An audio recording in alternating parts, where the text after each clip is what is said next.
वाल्मीकि द्वारा रचित रामायण को हम सब ने पढ़ा है और टीवी पर देखा है दोस्तों। लेकिन रामायण उतनी ही नहीं है। रामायण एक बहुत ही विस्तृत ग्रंथ है और इसमें बहुत सारी कथाएं और कहानियां हैं जो हमें सीख देती है, हमारे जीवन को आसान बनाती है। एक ऐसा ही अनसुना रोचक किस्सा हम आपको बताने वाले हैं। जब माता सीता को गर्भवती होने के बावजूद श्री राम ने अपने से अलग कर दिया था, उनको दूर रहना पड़ा था। उस स्थिति में जब श्री राम के साथ की उनको बहुत अधिक आवश्यकता थी। किसी भी महिला को अपने पति की सबसे ज्यादा जरूरत होती है। दोस्तों, माता सीता को अपने पति का वियोग सहने का एक श्राप मिला था। पवित्र हिंदू ग्रंथ रामायण के अनुसार एक धोबी के संदेह करने पर श्री राम ने सीता जी का त्याग कर दिया था। लेकिन इसके पीछे की कहानी क्या है वो हम आपको बता रहे हैं इस वीडियो में। दोस्तों, मिथिला नगरी में एक राजा हुआ करते थे जिनका नाम था राजा शीरध्वज। उनके चर्चे हर जगह फैले हुए थे। बहुत अच्छे राजा थे, धर्म कर्म का कार्य करते थे। एक बार जब वो यज्ञ के लिए जमीन जोत रहे थे तो उस समय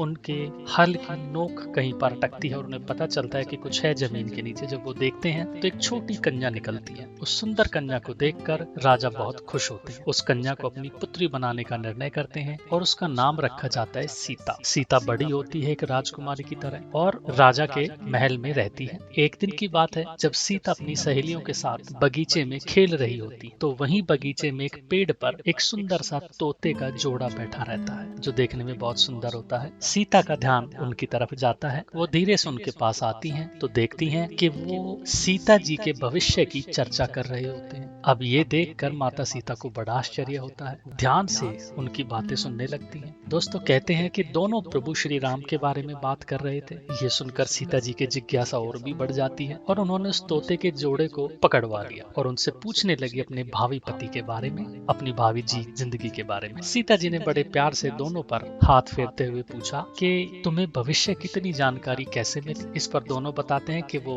महर्षि वाल्मीकि के आश्रम में रहते हैं जहाँ वाल्मीकि प्रतिदिन राम और सीता की ही चर्चा करते हैं और वहाँ पर और कोई बात ही नहीं होती है, इसलिए उन्हें इस बारे में पता है। इतना ही नहीं, तोते सीता जी को बताते हैं कि अयोध्या के राजा दशरथ के ज्येष्ठ पुत्र श्री राम जो शिव जी के धनुष को तोड़ेंगे और उन्हीं के साथ आपका विवाह होने वाला है। दोस्तों, कहा जाता है कि सीता के सवाल खत्म ही नहीं हो रहे थे। उत्सुक हो गई और धीरज खो बैठी और ज्यादा भविष्य के बारे में सवाल पूछने लगी। अंत में वो दोनों तोते थक गए, परेशान हो गए और जाने की आज्ञा मांगने लगे। लेकिन सीता जी ने उन्हें ये कहकर रोक दिया कि जब तक उनका विवाह श्री राम से नहीं हो जाता वे दोनों मिथिला के महल में ही रहेंगे। इस पर नर तोते ने उन्हें समझाया कि देखिए, पक्षी बंधन में नहीं रह सकते, उनका असली घर तो खुला आसमान ही होता है। लेकिन सीता जी कहाँ मानने वाली थी, क्योंकि उन्होंने बात ही कुछ ऐसी बताई थी भविष्य की जिन्होंने सीता जी को बेचैन कर दिया। फिर उन्होंने नर तोते से कहा कि अगर तुम जाना चाहो तो जा सकते हो, लेकिन मादा तोता उन्हीं के पास रहेगी। अब सीता जी की ये बात सुनकर नर तोता बहुत दुखी हो गया। उन्होंने प्रार्थना की कि देखिए, जो मादा तोता है वो गर्भवती और इस वक्त उसे अपने पति की सबसे ज्यादा जरूरत है, कृपा करके हमें अलग ना करें। लेकिन सीता जी फिर भी नहीं मानी। जब नर तोते ने देखा कि